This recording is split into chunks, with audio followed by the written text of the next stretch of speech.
வணக்கம். DD news ஃபர்ஸ்டின் பிரதான செய்திகள். இன்றைய விரிவான செய்திகளுக்கு செல்லும் முன்னர் முதலில் தலைப்புச் செய்திகள். இலங்கையில் முதலீடுகளை மேற்கொள்ள ஜேம்ஸ் பேக்கர் ஆர்வத்துடன் செயற்படுகிறார். ஊடகவியலாளர் கலம் மேக்ரோவின் வடபகுதி பயணத்துக்கு தடை ஏற்படுத்தப்பட்டுள்ளது. ஹயான் சூறாவளியில் பலியானவர்களின் எண்ணிக்கை தொடர்பில் வெளியான தகவல்களை நிராகரிக்கிறார் பிலிப்பைன்ஸ் ஜனாதிபதி.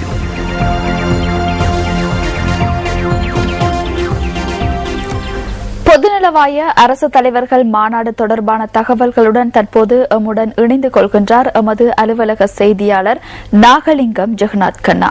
வணக்கம் ஜெகன்.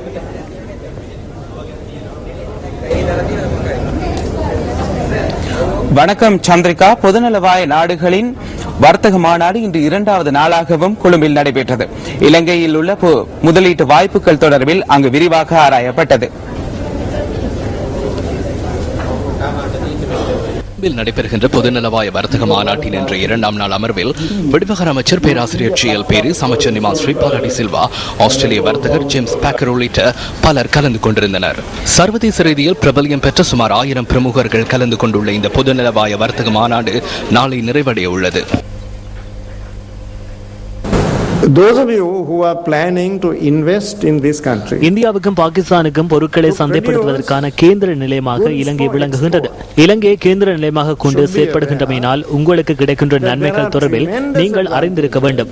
அவ்வாறு இலங்கையின் சட்ட விதிமுறைகளை உள்வாங்கி செயற்படுவதனால் வரியின்றி விநியோக நடவடிக்கைகளில் ஈடுபட முடியும். entitled to duty free entry into the markets of the entire subcontinent. We have a strong government and a fragile. நமக்கு பலமான ஓர் அரசாங்கம் உள்ளது.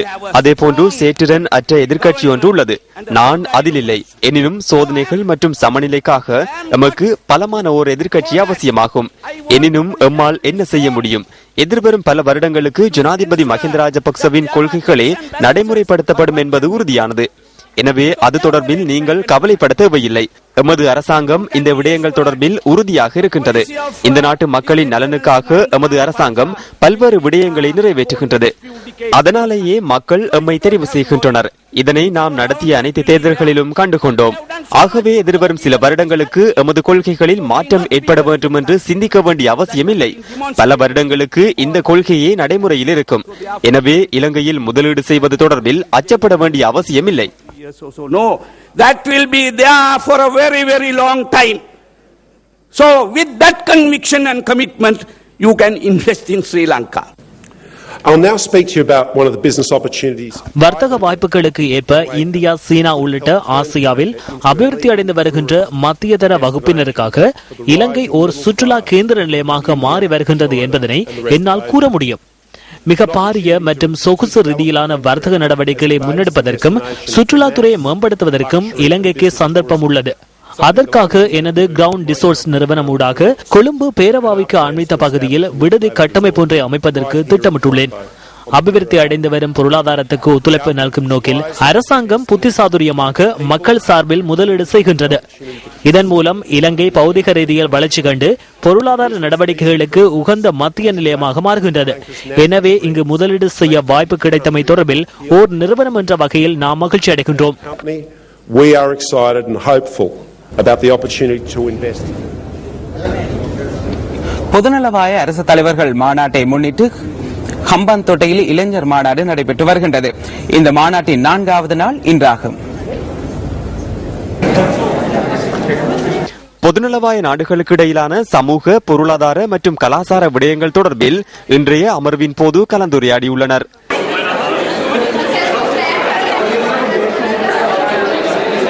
இதேவேளை இளைஞர் மாநாட்டின் பிரதிநிதிகள் இன்று உடவளவ தேசிய சரணாலயத்திற்கு சென்றிருந்தனர்.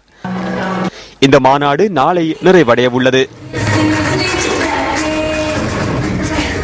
பொதுநலவாய அரசு தலைவர்கள் மாநாடு தொடர்பான தகவல்களை வழங்குவதற்காக கொழும்பு பண்டாரநாயக்க சர்வதேச மாநாட்டு மண்டபத்தில் ஊடக மத்திய நிலையம் ஒன்று அமைக்கப்பட்டுள்ளது. இந்த ஊடக மத்திய நிலையத்திற்கு இன்று மாலை பொருளாதார அபிவிருத்தி அமைச்சர் பசில் ராஜபக்ச விஜயம் மேற்கொண்டிருந்தார். இதன்போது ஊடகவியலாளர்கள் எழுப்பிய கேள்விகளுக்கும் அமைச்சர் பதிலளித்தார். இன்று மாலை வேளையிலேயே பொருளாதார அபிவிருத்தி அமைச்சர் பெசில் ராஜபக்ச ஊடக மத்திய நிலையத்திற்கு சென்று நிலைமைகளை பார்வையிட்டார். பொதுநலவாய மாநாட்டில் இந்திய பிரதமர் கலந்து கொள்ளாமை தொடர்பில் இதன்போது ஊடகவியலாளர்கள் அமைச்சர் பெசில் ராஜபக்சவிடம் கேள்வி எழுப்பினர். பொதுநலவாய மாநாடு என்பது இலங்கையின் ஒரு மாநாடு அல்ல, அது பொதுநலவாய உறுப்பு நாடுகள் பங்கேற்கும் ஒரு மாநாடு.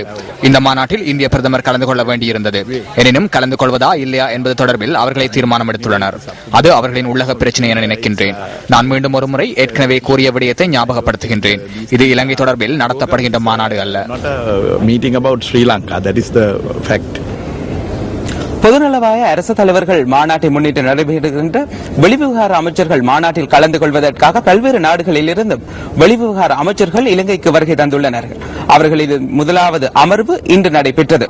நாளை தினமும் மேலும் 2 அமர்வுகள் வெளிவிவகார அமைச்சர்களுக்கிடையே நடைபெறவுள்ளமை குறிப்பிடத்தக்கது.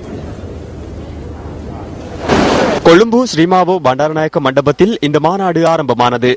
வெளிவிவகார அமைச்சர் GL பீரிஸ், இந்திய வெளிவிவகார அமைச்சர் சல்மான் குர்ஷித் மற்றும் பிரித்தானிய வெளிவிவகார செயலாளர் வில்லியம் ஹேக் உள்ளிட்ட பலர் இந்த மாநாட்டில் கலந்து கொண்டிருந்தனர்.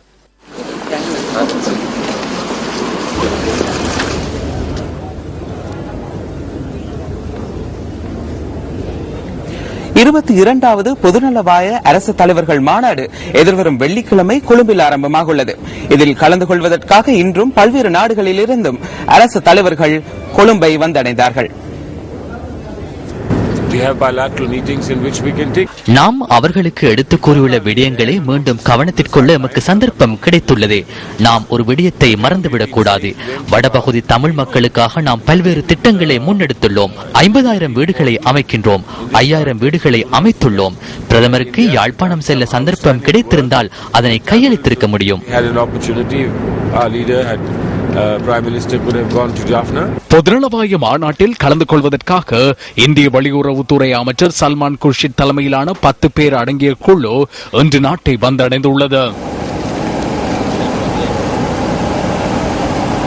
இதேவேளை பொதுநலவாய அரசு தலைவர்கள் மாநாட்டில் மொரிஷியஸ் பிரதமர் நவீன் சந்திர ராம்கூலம் கலந்து கொள்ள மாட்டார் என அறிவிக்கப்பட்டுள்ளது. இந்த விடயம் தொடர்பில் மொரிஷியஸ் பாராளுமன்றத்தில் நேற்று பிரதமர் தெரிவித்துள்ளதாக BBC செய்தி வெளியிட்டுள்ளது. இலங்கையின் மனித உரிமை நிலைமைகளை கருத்தில் கொண்டு இந்த தீர்மானத்தை எடுத்ததாக பிரதமர் கூறியுள்ளார். எனினும் இந்த மாநாட்டில் மொரிஷியஸ் சார்பில் வெளிவார அமைச்சர் எர்வின் புல்லெல் கலந்து கொள்வார் என தெரிவிக்கப்படுகிறது.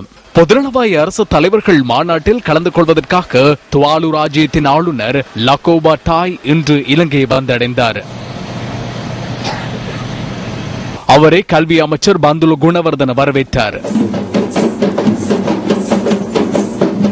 உகண்டாவின் உபஜனாதிபதி எட்வர்ட் செகாண்டும் இன்று நாட்டை வந்தடைந்தார். அவரை உயர்கல்வி அமைச்சர் SB திசாநாயக்க வரவேற்றார். இதேவேளை சமோவா ராஜ்யத்தின் பிரதமரும் இன்று இலங்கையை வந்தடைந்ததுடன் அவரை பொது நிர்வாகம் மற்றும் உள்நாட்டு அலுவல்கள் அமைச்சர் WDJ செனவரத்ன வரவேற்றார்.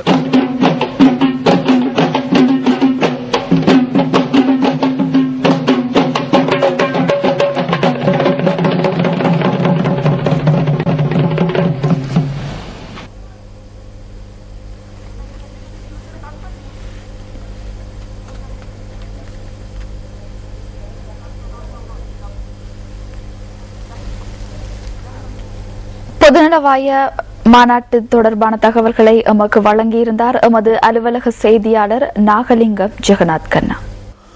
பிரித்தானியாவின் சேனல் 4 தொலைக்காட்சி ஊடகவியலாளர்கள் மற்றும் ஊடகவியலாளர் கலம் மேக்ரே ஆகியோர் வடபகுதிக்கு விஜயம் செய்த ரயிலை அனுராதபுரம் ரயில் நிலையத்தில் மறித்து சிலர் இந்த ஆர்ப்பாட்டத்தில் ஈடுபட்டனர். We are traveling up north because we have been invited by the Sri Lankan government and we have been இலங்கையில் எந்த ஒரு பகுதிக்கும் சென்று நிலைமைகளை பார்வையிட முடியும் என்று இலங்கை அரசாங்கம் நமக்கு அழைப்பு விடுத்தது. எனவே நாம் விரும்பிய பகுதிகளுக்கு சென்று நிலைமைகளை ஆராய்வதற்கு நாம் முயற்சிக்கின்றோம்.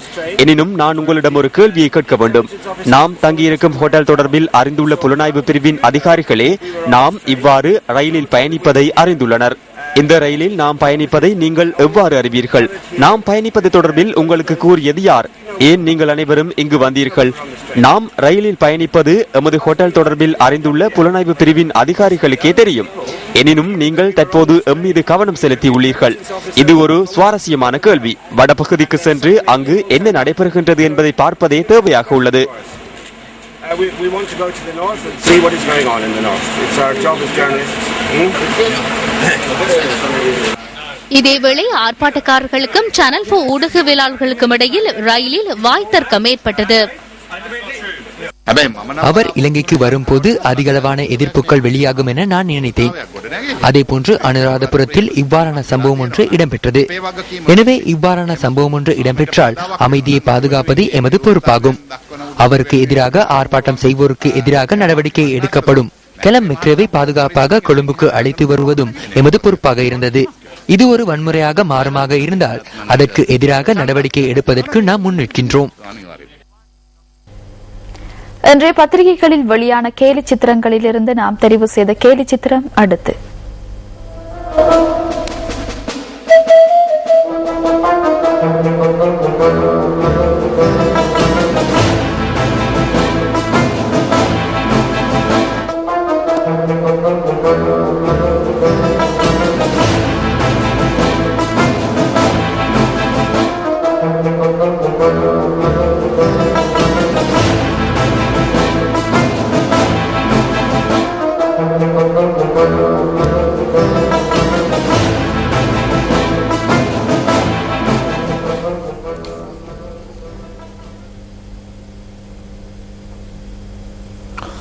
வவுனியாவில் இருந்து கொழும்பு நோக்கி புறப்பட்ட தம்மை இன்று மதவாச்சியில் வைத்து திருப்பி அனுப்பியதாக காணாமல் போனவர்களின் உறவினர்கள் இன்று தம்மை அடையாளப்படுத்திக் கொண்ட சிலர் தெரிவித்தனர். கொழும்பில் இடம்பெறும் மனித உரிமை மாநாடு ஒன்றில் கலந்து கொள்வதே இவர்களின் நோக்கமாக இருந்துள்ளது. வவுனியா, மன்னார், முல்லைத்தீவு மற்றும் கிளிநொச்சி ஆகிய மாவட்டங்களில் இருந்து இவர்கள் கொழும்பு நோக்கி புறப்பட்டுள்ளதாக எமது செய்தியாளர் தெரிவித்தார். சுமார் 400 பேர் வரையான மக்கள் 3 பஸ்களில் தங்கள் பயணத்தை ஆரம்பித்திருந்தனர். இந்த நிலையில் அவர்கள் மதவாச்சியில் வைத்து திருப்பி அனுப்பப்பட்டதாக எமது செய்தியாளர் கூறினார். இதனை அடுத்து காணாமற் போனவர்களின் உறவினர்கள் என தம்மை அடையாளப்படுத்தியவர்கள் வவுனியா நகரசபை மைதானத்தை வந்தடைந்தனர். நடமாடும் சுதந்திரம் தமக்கு மறுக்கப்பட்டுள்ளதாக தெரிவித்து இவர்கள் அங்கு ஆர்ப்பாட்டம் ஒன்றையும் முன்னெடுத்தனர். இதன்போது அவர்கள் தமது உறவுகளின் புகைப்படங்களையும் ஏந்தியிருந்தனர்.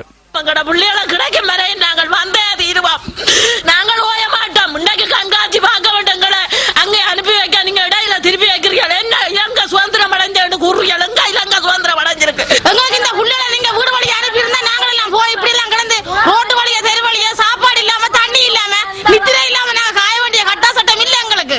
இதனை அடுத்து பாராளுமன்ற உறுப்பினர் சிவசக்தி ஆனந்தன் உள்ளிட்ட மாகாண சபை உறுப்பினர்கள் அந்த இடத்திற்கு வருகை தந்து அவர்களிடமிருந்து விடயங்களை கேட்டறிந்து கொண்டதாக எமது செய்தியாளர் மேலும் தெரிவித்தார். இதேவேளை இந்த சம்பவம் தொடர்பில் போலீஸ் ஊடக பேச்சாளரும் சிரேஷ்ட போலீஸ் அத்தியட்சகருமான அஜித் ரோஹனவிடம் நியூஸ் ஃபர்ஸ்ட் வினவியது. இதற்கும் போலீசாருக்கும் எந்தவித சம்பந்தமும் கிடையாது என அவர் தெரிவித்தார். யாழ்ப்பாணம் வலிகாமம் வடக்கைச் சேர்ந்த மக்கள் இன்று 2வது நாளாகவும் உண்ணாவிரத போராட்டத்தில் ஈடுபட்டனர். தமது வீடுகள் அழிக்கப்படுவதை நிறுத்துமாறும் தம்மை சொந்த இடங்களில் மீள்குடியேற்றுமாறும் வலியுறுத்தி இந்த உண்ணாவிரத போராட்டம் நடைபெற்று வருகிறது. யாழ்ப்பாணம் மாவட்டபுரம் கந்தசுவாமி ஆலயம் ஒன்றில் நேற்றைய தினம் ஆரம்பிக்கப்பட்ட உண்ணாவிரத போராட்டம் 2வது நாளாக இன்றும் நடைபெற்றது. 23 வருடங்களுக்கு முன்னர் வலிகாமம் வடக்கிலிருந்து இடம்பெயர்ந்த மக்கள் தமது வீடுகள் அழிக்கப்படுவது நிறுத்தப்பட வேண்டும், தாம் தமது சொந்த இடங்களில் மீள்குடியமர்த்தப்பட வேண்டும் ஆகிய கோரிக்கைகளை முன்வைத்து இந்த உண்ணாவிரத போராட்டத்தை நேற்று ஆரம்பித்தனர். தமிழ் தேசிய கூட்டமைப்பின் பாராளுமன்ற உறுப்பினர்கள், தமிழ் தேசிய மக்கள் முன்னணியினர், வடமாகாண சபை உறுப்பினர்கள் மற்றும் உள்ளூராட்சி மன்ற உறுப்பினர்கள் ஆகியோர் இந்த போராட்டத்தில் கலந்து கொண்டனர். இதேவேளை வடமாகாண சபை முதலமைச்சர் CV விக்னேஸ்வரன் உண்ணாவிரத போராட்டம் நடைபெற்ற பகுதிக்கு சென்று நிலைமைகளை ஆராய்ந்தார். சிந்தனையை தூண்டும் அறிஞர் வாக்கு அடுத்து.